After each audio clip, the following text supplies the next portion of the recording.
There we go. All right, so we are live. Oh, I don't have my paper up now.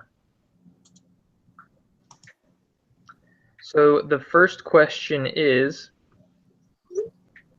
of the four candidates that it gave us, who would we hire, in our opinion? And we don't know a whole lot about these people, and so I'm just going to ask everybody individually, who are the two that you would hire and why? If you need a minute to think about those people that you want to hire, just let me know when I call your name. But since I know Sassy read ahead, I'll ask her first. So Sassy, what two people would you hire? You're talking, but you're muted. Okay, I forgot to hit unmute. Is that good? Sorry, your voice sounds a lot better, by the way. I feel better, not a lot better, but I feel better. You sound better. That's good. As you start hacking, sorry. So the first person of the four that my first choice would be Ken Goldstein. My main reason for choosing him is his history at PricewaterhouseCoopers. It is a very well-known, reputable company, and those in the company that have been asked about his work rate him in the top 5%. So a top 5% of a very reputable company, in my opinion, it carries a lot of weight. So he would be the first one that I would hire. And then the second one that I would hire is Natalia. While it seems to be she sometimes has trouble communicating or being able to speak so others can understand what she's saying, that's a skill that can be learned. And as people get to know her, it's a little bit easier to understand what she's saying. So those are the two that they seem the most qualified, and that's my choice. Okay, great. What about you, Taylor? Okay, can you hear me? Yep. Okay, I agree with Ken Goldstein. I think Ken Goldstein would be my number one pick because he's proven himself in the industry, and especially in the top 5%. Like, that's pretty impressive. And so I think he's a very reliable pick. I had a hard time choosing between Andy Sanchez and Natalia. Honestly, I'm still kind of undecided. I definitely wouldn't hire Martin Street, the guy that wasn't really taking the interview that seriously. But if I had to pick between the two, I would probably hire Andy Sanchez. And I think it's just impressive that, I mean, not that I'm not impressed with Natalia, I'm really impressed with her too. But I really like that Andy was able to prove himself with $2 million in, he built a business that generated $2 million in revenue while he was in school. And I know it said in the article that the company really likes and looks for people that have had entrepreneurship experience. Okay, good. Sarah? All right. So my first pick was Natalia. I kind of fell along with the idea of Sassy is she can learn English better as she goes along, and that shouldn't, I feel like that's kind of like discriminating. We learned about that a couple weeks ago, and it was like, oh, because you're born here, we don't want to hire you. So I felt that wasn't fair, and that she had really good finance background. So I felt she was a good pick. And then my second choice was Andy Sanchez. I really liked that he was an entrepreneur, and he had high SAT scores. So even though his GPA was low, I feel like him being an entrepreneur kind of balances that out. Okay. So those were my two picks. Great, thank you. Ryan? Are you there, Ryan? Microphone's off. Yeah, I'm pulling a Sassy. All right. Sorry. I really liked Ken and Andy. So Ken, again, for the same reasons that Sassy mentioned, his history with Pricewaterhouse and, being top 5%, that was all impressive. And I'm an entrepreneur, so I really liked what Andy was able to do with his business, and so that's just a personal thing that really drew me to Andy. So he was my top pick. Okay.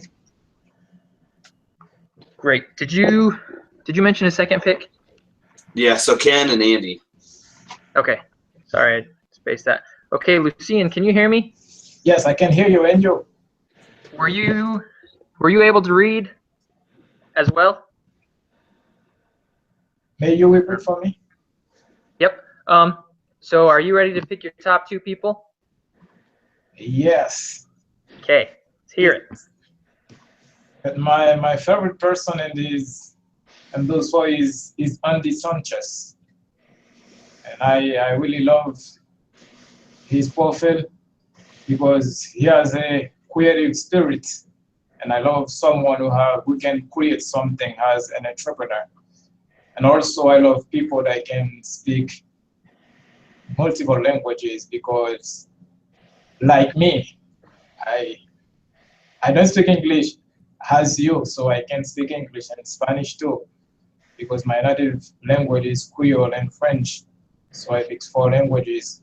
So a person that has a creative spirit can be a good person for a successful company. So this is my favorite choice, those things. Do you hear me? Yeah, I heard you. That was awesome. Okay. Michael, what about you? Yep. Who are your top 2 picks? Oh, I really liked Andy Sanchez. Kind of the same reasons, just that entrepreneurial. I mean, he's obviously going to school, getting his MBA, and he's running a business. And he's got $2 million in revenue off that business. And to do both of those at one time, the guy obviously works hard. So I really like that a lot. And then he was enthusiastic. He was personable. And then, I struggled. There were things I liked about Martin Street. And so I really wanted to pick him because of his background, his leadership experience, all that kind of stuff. But I was kind of stuck between him and Ken Goldstein. I would say I didn't really have a second pick. I had a tie for second place. Okay, that's fair. Hey, So I guess Spencer, can I ask one question? Yep. Those Yeah. of you, so one of the reasons why I didn't pick Andy, I mean, it's very impressive what he was able to do with his business. But it kind of seemed like when he had to pick between his business and his commitment to going to school, he picked his business. So do you feel like you're kind of gambling and hoping that if you pick him, that your business or the job that you want him to do, do you think it's a gamble to expect that he will pick you as his top priority like he did his business? Does that make sense? Most contracts are they're going to limit what you can do outside of your job. My employment contract limits what I can do outside of my job work-wise. Right. So like what I was thinking is it sounds like he hasn't had a life in like 5 years or something. And so is he going to decide that he's gone to school, he's done his business, now he just has a regular job. So I'm going to date and I'm going to go to clubs and I'm going to, whatever. And is that going to become his most important thing? And therefore your business ends up like his GPA and his social life ends up like his business. Did you not feel like that was a gamble? I didn't even think of it as a gamble, but you make a good point. As far as his business concerns, he talked about how he was ready to give it over, I think, to his brother. And yeah, I don't know about the social life. That didn't even like cross my mind. That was one of. Oh, sorry. I was along that same line. You mentioned you liked that Kent Goldstein, I think his name was. And I also liked Kent, but I thought the company thought that he was going to be too mature and too boring. He wasn't going to fit in because he's a family man, and I thought maybe that would be good for the company, that he would kind of center everybody back to like family, get out of Wall Street kind of. And so maybe a different type of attitude that isn't totally the norm is going to help the company I think It'll they're bring a little making up an diversity. excuse by saying that they think he's too mature. I think they're just scared because he's got a family. That could be the case as well. I wouldn't want to work for a company that had that That's- kind of issue. Absolutely. Our company, whenever there's anything wrong, they always say family comes first. If you have to leave your job in the middle of the day because there's something wrong with your family, do it. Yep. And I'm the only LDS guy in our entire company. That's the right attitude. Yeah, I didn't feel that Ken was a good fit because of that. Whereas they kind of expect them not to have a life, and he has a life, and that's not going to change. He's going to have those kids, and so I just felt like the culture wasn't going to be right for a good fit for him. Well, I know some people that actually worked for PricewaterhouseCoopers, and a lot of their work can be done at home. And so he can go home and help his wife put his kids to bed and then work. Like my husband does that quite a bit. And I've been with him through medical school and residency, and that's been my entire life, you know? So I don't know. Why didn't you guys like Martin Street? I just felt like he had an inferiority complex. Like he was all that, and I don't know. I just didn't like his attitude. And he doesn't really have business experience. He was looking at a lot of other offers. And one thing that stuck out to me was that he was in the military, and they talked about how they need people who are go-getters, and not that all people are like this in the military, but just the fact that they are following orders instead of making up their own, kind of. And so he might not be able to switch gears, was one of my thoughts. So he's at Wharton, okay? One of the top financial schools in the country, getting his MBA. Did you guys weight that at all? I mean, did that? You just turned. I mean, all four of them are impressive. There's no doubt. You know, I thought it was interesting, and maybe I just don't have experience in this, but you know, Wharton, they don't. They're not allowed to like say, hey, here's the GPA of these guys. I thought that was kind of interesting. You think that that's not? I mean, you have to. From an HR perspective, you know, there's certain qualifications that you want to ask and when you're recruiting, but you know, at the same time, it's like that. It's almost like, I don't know if I'm thinking of it, if I'm overthinking it, but you know, it's like, is that discrimination too when you're trying to see what people's GPAs are? I don't think so, but I wonder if that's why they do that. It's just interesting to me. Yeah. So, what other information would be useful to know about when hiring? I guess we'll ask this to Lucien. Sorry. Go ahead. Lucien, what other information would be useful to know when hiring someone? When we are in the process for hiring someone, is so important and critical to know what kind of person we are going to be hired in our organization. In my example, the last year I passed an interview for an organization for work for the church, and even though I have a lot of good skills, and they passed me a personality test and to define what kind of person I am. Sometimes it's good to have people have a lot of skills that speak a lot of languages. So we need to know what kind of person you are going to hire in your organization. And according to me, and those is so important, and they are in process. I agree. You got to know what kind of person they're going to be. What do you think, Taylor? What else would be needed to know to better pick one of the candidates? Going off of the little bit what Lucien said, and then something that I remember reading from the other big article that we read was that you got to ask questions to get an idea of like how they handle situations. So I would like to honestly ask one of them, like each and every one of them, like give me an example of a time that you experienced the difficulty with your supervisor at a previous job and how you were able to handle that, or like give me an example of a time you incurred a challenge and what is like a specific challenge and what you did to solve it. So I want to get a better idea of what kind of people these were. All right, I think that's especially with that the Martin Street guy. Those questions would be really good, just because we all kind of decided he had some issues. Good answers. So, are there any other comments on that before I move on? Okay.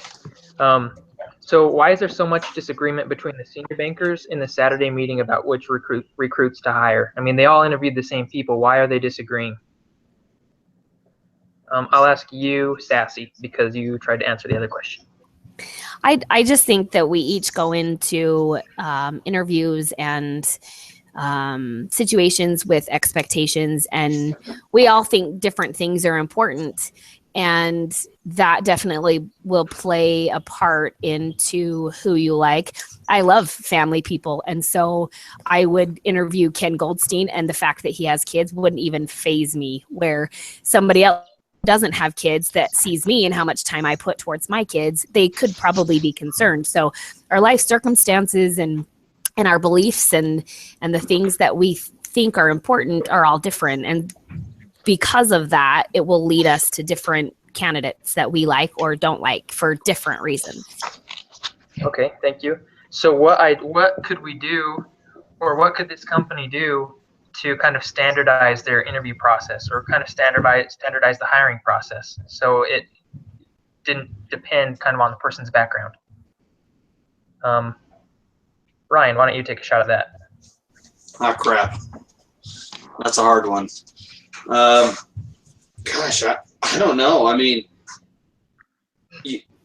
if you standardize it and say, hey, look, we're not looking at any candidates that have a GPA lower than 3.5, then half of these people go away. And sometimes you can't even get the GPA. So I don't know if I like the idea of standardizing it, honestly. Okay. I mean, well, go ahead, Sassy.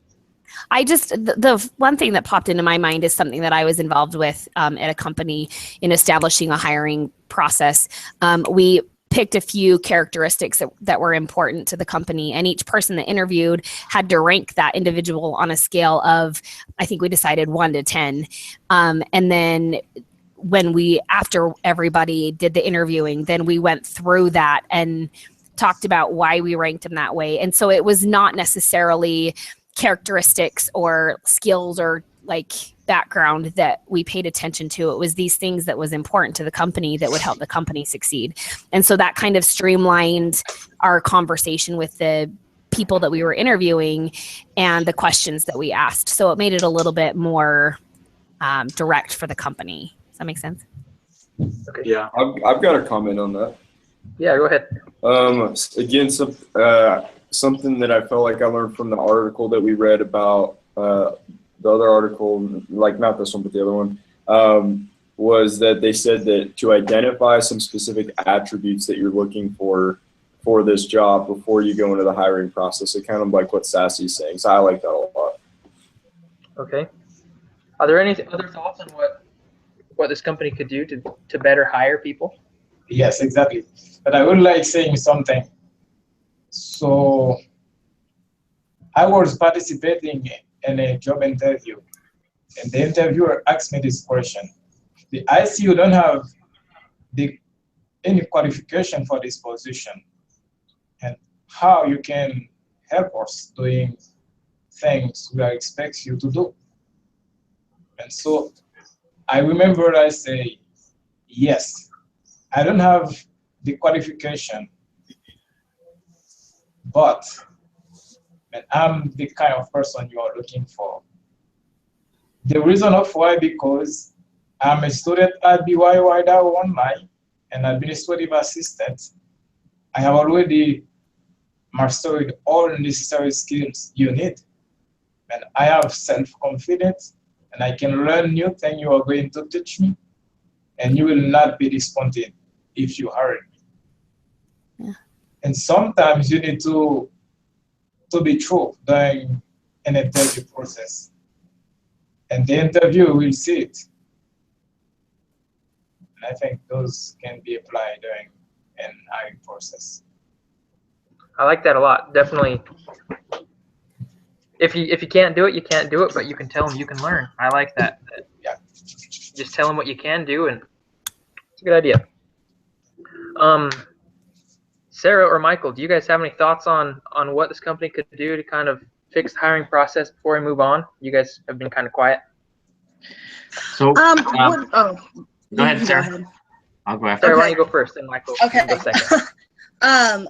So one thing it talked about how like lower managers kind of picked out people, but then like the final decision was made by more senior people. And in the reading, it said that it should be the direct boss who hires the people. And so that was just something I was thinking that they could do, was have the final decision be made by the person who's going to be their direct boss. Okay. Michael? Yeah, it's. I think it said there were 30 interviewers, right, and 30 people being interviewed, Yeah. and they only gave a half hour, and they were there for half a day, so they only interviewed 5 or 6 people. So you had different perspectives because it was different people doing the interviewing. So I think maybe that skewed. You know, everyone looks at people differently, and because you didn't have the same person interviewing all of the candidates, they couldn't. It wasn't an accurate reflection of what that candidate was. So they didn't, like the reading suggested, choose your top people, and even if they're not good at interviewing, teach them how to do it, right? And so if they would do that, instead of, you know, they would get a more consistent result if they were doing that, rather than having everyone interview 5 people each and then trying to compare those when they didn't all interview everybody. So I don't know. Okay. That's just an idea. No, that's good. That leads us right into the next question. How do senior bankers know what they're supposed to be looking for in a candidate at this company? I mean, they're there to interview, but what are they looking for? And how? So it's kind of a redundant question, but what are the senior bankers looking for, and how can the process be improved? Are there any thoughts on that?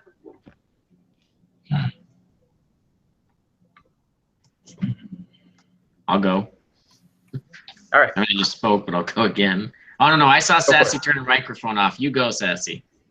Well, I was just thinking, if you're a senior manager, you've probably held the position that you're hiring for. And so you would probably look for someone who was you, which I think is partially where the system is flawed. Because if somebody doesn't have the drive or a specific quality that you had, then it's probably pretty easy for you to discount that candidate without really giving them a fair chance, because you are measuring them up to yourself. Okay. Michael, did you want to add some to that? Oh, I was just gonna say, it's kind of along those same lines.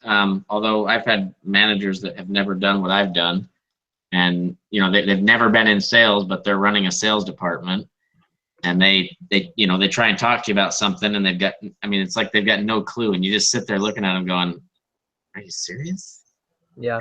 So hopefully they've got some experience in interview, in the type of people, and it doesn't necessarily mean that they had to have done it, but they have to have worked closely with those type of people, know who the top performers are, and be able to quantify, okay, what do our top performers have? What do they have in common? What do they do? And looking for those same types of qualities in the candidates. I know the reading said something. It talked about people who fit, or people who sparkled, or people who are too salesy, and there was a lot of opinion in the way that the bankers hired. And so I definitely think they need to understand the exact role that they're hiring for. And I really liked Sarah's idea of having the direct boss of that person come in and do the hiring or the final say in whether the person is hired or not. Are there any thoughts on the hiring process before we move on? One more thing. They talked about how when they were bringing somebody in to come to the Saturday thing, they wanted to make sure they were recruiting good people because it looked badly on them if they didn't. And it talked about how there was no direct like incentive besides like, oh, your good word or whatever. And so if there was more incentive, people might try harder, because it talked about how some tried harder than others. And it talked about it would be in their performance appraisal, but there could be more immediate benefits, I guess. Okay, thank you. I agree. It was kind of like a pride thing that they were trying to find good people to show other people they found the best person, and so the other bankers would see them, and it kind of built them up. And I don't know, it's kind of a weird thing to me a little bit, but so Taylor, I'm going to ask you this question. Deciding which business schools to recruit at was controversial. Why was the choice of which schools to recruit at so important to SG Cohen? Well, I remember in their decision-making process, they were kind of starting more with like the top 10 schools.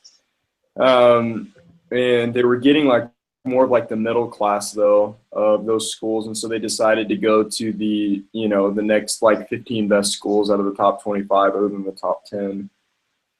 And they were getting like the top of their class for those schools. And so I remember there was they went on for like 2 or 3 pages about the schools and stuff. But that was like the gist of what I got out of it, is that they were getting like, it seemed like they were getting higher quality people when they went to the next top 15 schools. I don't know what else to say. No, I think you nailed it. That's okay. That's what I was looking for. Ryan, is that the core school strategy? Was that a good strategy, or was it kind of, what was going on with that? Yeah, I think it was. I mean, to an extent, right? I mean, they had to open it up, just like Taylor was saying, because it's great to say, for clout reasons, say like, hey, yeah, our associates, they come from these schools.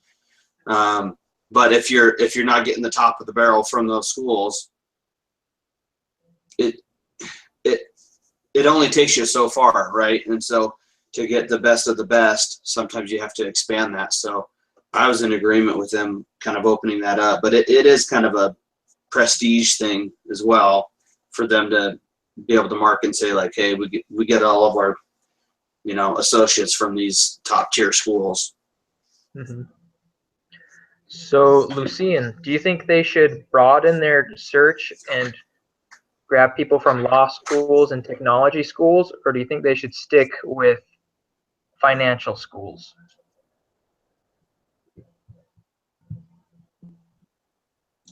And according to my point of view, I think the technology school is really great, and they need to looking for in this area. And these people can make a great contribution to the organization, because even though we are going to work in the financial department, in every department, a person who has technology skills will make a great contribution. So you think anybody could be useful as long as they're trying? I'm sorry? So you think anybody they hire from no matter what kind of school could be useful to the company as long as that person tries? Exactly. Okay.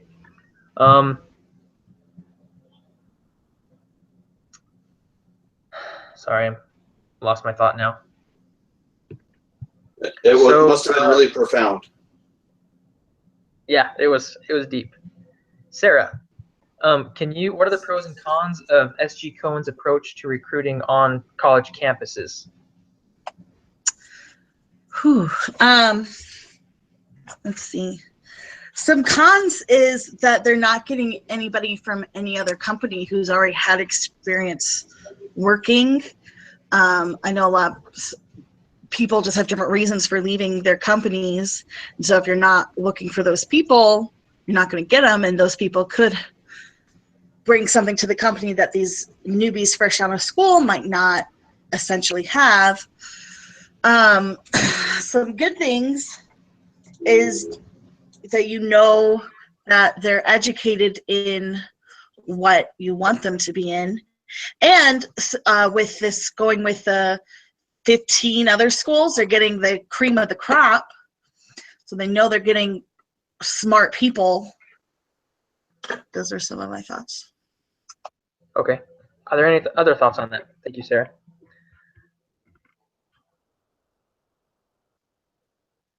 No? Sweet. So who should they be sending to the college campuses to actually do the recruiting? Sassy, do you want to take that one? I think the people that are going to be working with them are the most important people because, if I can see in people things that I would work well with, that I don't know. I just think, I don't know. It's been a long time since I've been in the workforce, but when I was in the workforce, I struggled when somebody was just thrown on me. But if I could be a part of the process, then the relationship was developed a lot smoother and we were able to work better together. So I think if the people that they were going to be working with and spending, because it sounds like they spend an awful lot of time together, I think it'd probably be pretty beneficial for the company to make sure they get along. Mm-hmm. I also think if you pick the person, it's like I brought this on myself rather than the company. You're threw me at me. invested. You're invested. Yeah. Skin in the game. Yeah. You don't want to fire someone you just hired. Right. So, would it work to send the senior bankers, like the big bosses, to the colleges to hire? I would don't be think very so. intimidated. I'd say Yeah, and I don't think they would want to do that. I don't feel like they would feel like, oh, this isn't my job. Again, it goes back to the direct bosses. I really feel those are the best people to be looking at possible candidates and to make the final decision. I do think sending senior bankers, yes, it would be intimidating, but it could also, when I see a really rich person, I'm motivated to go and work, and inspiring. I'm not saying they're all rich. What's that? It might be inspiring. Like, hey, I like that. I need to work hard so I can get to his level or her level. Yeah, Well, and you see you see very successful people, and at like a career fair, you have a chance to talk to them. And so I've always enjoyed career fairs. It for that did reason. say that it did say that they were super impressed when the CEO showed up to their dinner. Right, so it might. I mean, if you're trying to draw higher caliber candidates, that might be a good idea to send a senior banker in to one day to have a conversation with a bunch of guys. That might impress them. So it could work, but it would also have its cons. What about the self-selection process? Taylor, do you remember anything about the self-selection process from the reading? Honestly, I don't. What was the self-selection process?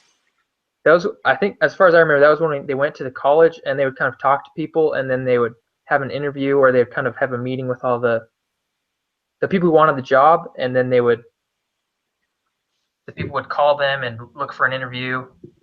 I could be totally wrong, honestly. I'm just going from my memory. Does anybody have a better thought of it than I do? Because my mind is not here right now. I think you're on the right track, Spencer. It's basically they go and they don't offer up to come in, and they say, "Hey, if you're interested, contact us." And it's on it's their responsibility to reach out to say, "Hey, I'm interested in your company." Okay, I remember that now. Yeah, and then what I think they said something else about like how they could even like fly out and tour the company or something like that on their own expense. Was that part of the same process? I believe that was the later process, the actual hiring process.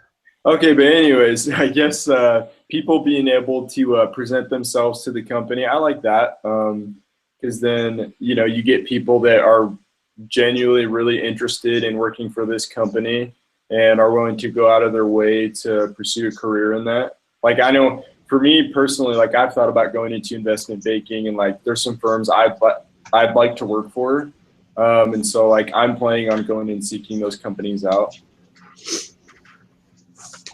So you think you'd be able to get the people that actually really want the job rather than just the people who are there out of convenience more than desire? Yeah. Okay. So we're moving on to the Super Saturday part. So Ryan, what were the objectives of the Super Saturday?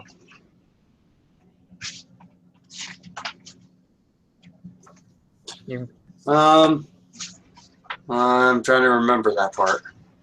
You can skip if you need to. I feel like this was like a very informational and less of like a storied case study. Yeah. Let me. I mean, someone else can go real quick. Let me try to refresh my memory. From what I remember, it was just meant to be like a big, like, hey, let's just get this out of the way. They did it annually. They wanted to find, the right people. And it was just like I don't know, it was like speed dating, but for hiring. Yeah. I think that's a pretty accurate description. So what were the objectives of the Super Saturday? Sarah, what do you think? What were the objectives? The thing that keeps coming to mind is they wanted to hire people. They wanted to interview them and then get together and decide who out of those people they wanted.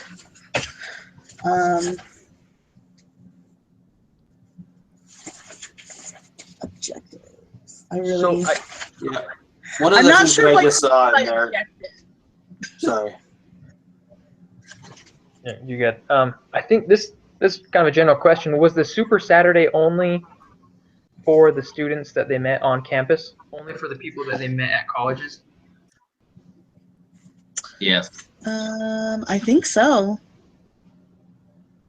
Okay, so I guess one thing The objective was to hire people. Yeah, Yeah. because they said they wanted to were make 20 already 8 offers. hires from the summer associate program, and 7 third-year analysts were being promoted. So this would achieve his objective of a full associate class of 30.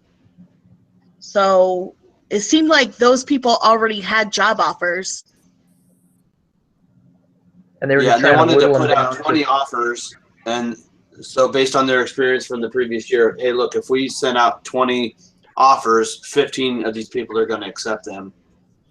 Yeah.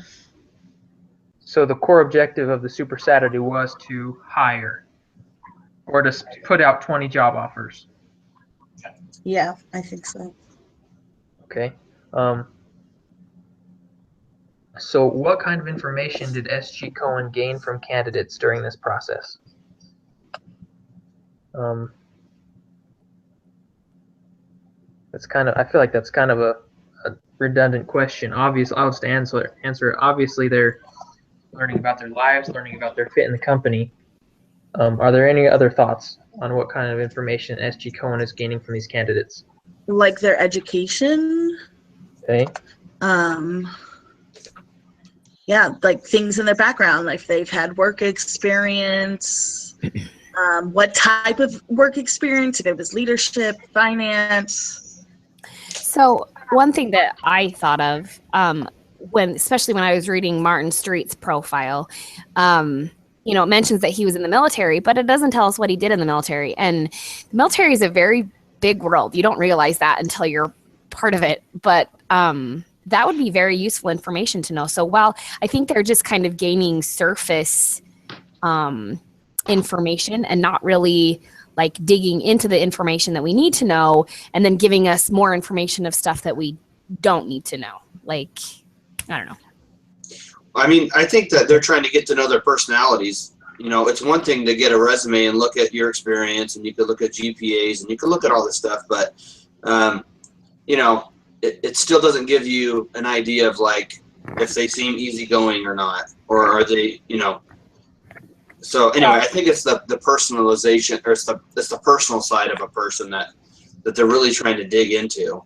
So, but they say that he was in the military, but did he fix engines on airplanes, or did he instruct new recruits for the Marines? Like, that's two totally different They said, ideas. they said he led a rescue operation in war-torn Bosnia as part of his. So I'm assuming he wasn't a mechanic. You never know. You never know. I mean, it's hard for civilians to really understand, but if they're in need of somebody, they will pull anybody from anywhere, and I've seen them do it. I mean, I think it helps just dig underneath the surface. Really, a resume and looking at that stuff, it's just words on paper, and it gives you details and facts. But you know, having the opportunity to see someone face to face, and really kind of get a much better feel for them. You know, I hired a guy once, and I was super excited with his resume and all this stuff. And then when I met him, I was just, I mean, I'm not trying to, maybe I was, you know, breaking the law, but I was like, I was still excited, but I was like, oh, this guy's, you know, like kind of almost gives me the heebie-jeebies. And so, there's just a lot that you can't get just by reading a resume. Well, the other thing that I thought of too is they have some information like the family life of Ken, but they don't mention the family life of the other three. Are either of them? They don't tell us anything about their family, where they do about him, and they don't focus as much on his education as they do on somebody else's education. So I feel like we're only getting a partial picture. Mm-hmm. Welcome to the case studies at BYU, Idaho. Yeah. This I'm is glad actually a to- Harvard Business School case study.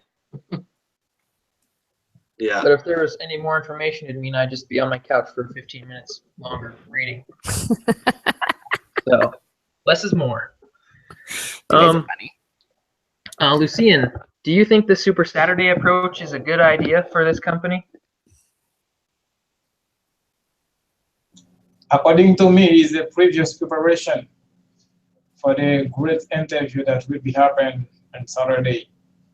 Because during the Friday afternoon party, and the interviewers can make some selection about who will be hired during the interview. It's not only a dinner for, I know it's something to rejoice together, to be together. So it's the previous preparation. Sometimes something to, yeah. According to me, it's the previous preparation, and for tomorrow morning, and the real interview that will be happening. Now, according to me, it's good, and most of the time, that will not happen in some organizations. Okay. I don't think it's a one size fit all. I mean, this was part of their overall recruitment activities, you know? So, I mean, I thought it was good for what it was. Could they do better? I'm sure. But at the same time, you know, this is only part. I mean, they have summer internship programs. They do, there's a lot of different outreach things that they do. Mm-hmm.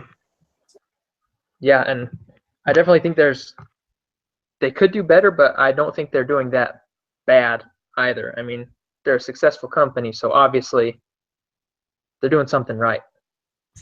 Yeah, exactly. Are there any other thoughts on the Super Saturday before we go? We're pretty much done, which awesome, because I have work to do. So what is the difference? This is, I don't know the answer to this, but what is the difference between recruiting and hiring? I can think of an answer, but what do you guys think? What's the difference between recruiting and hiring? I think the hiring comes after the recruiting. The recruiting is everything that leads up to the hiring. You know, searching for the right candidates, getting resumes, interviewing, you know, basically gathering information, and then hiring is the action of what you do after you've recruited the right candidate. But I don't know, Okay. maybe I'm off base. No, I think you're right. Does anybody disagree? I think hiring is just trying to fill a spot. If there's a need in the company or if somebody quits, then you hire and you're just really trying to lighten the workload and put a body in a spot. But recruiting means you want somebody to come to love the company the way that you love the company. I think about recruiting in football and in sports, you know, they really want the players to feel a connection and devoted to that specific team. And they do that by all of the stuff that Ryan talked about. And so you can hire without recruiting, but you probably won't be as successful as if you recruit to hire. Exactly. Okay. I agree. Good. Fancy. I like it. Yeah. Since you put a lot of thought into that. Everything boils down to sports, my friends. Everything. So, Michael, what did you learn in this case about recruiting? Where did I learn this case about recruiting? Well, I think the one thing I did learn was that, or one of the most important things I learned was that you have to kind of know, kind of like what Ryan was saying, you can't just look at the resume. You have to know everything about, as much as you can about the person, which is, I know Lucian talked about it a little bit, but that the Friday evening that they actually, when they started, you know, getting people, you know, out to dinner or out to lunch and seeing how they act in those type of experiences actually helps a lot to let you see what kind of a person they are. And so the recruiting process isn't just what you do in an interview, if you can make it those other places as well. Okay, thank you. And then Taylor, what did you learn about hiring?